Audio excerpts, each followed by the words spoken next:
poslanci, napríklad aj Tibor Gašpar, rozprávali o tom, že si vedia predstaviť byť mimo európskych štruktúr a mimo NATO. Akože keď sa takýmto spôsobom vyjadrujú, tak zrejme majú na mysli, že také malé krajiny ako my vždy budú patriť do sféry vplyvu nejakých veľkých hráčov, to je bohužiaľ tak.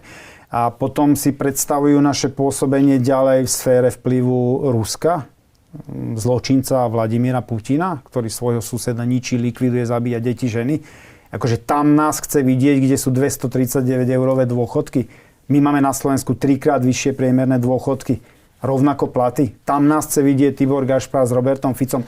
Chápem, že sú rusofili, ale veľmi radi si využívajú tie benefity západných vyspelých civilizácií. To im ide.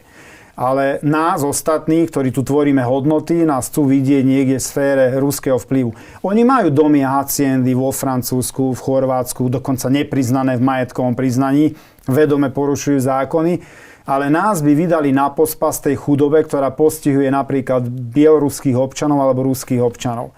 Tak ďakujeme, my si z toho neprosíme, chceme zostať v štruktúre Európskej únie, lebo každé vložené euro, ktoré tam dáme, tak európske štáty sa nám poskladajú a dostaneme naspäť 3-krát viac. Za každé vložené euro dostaneme naspäť 3.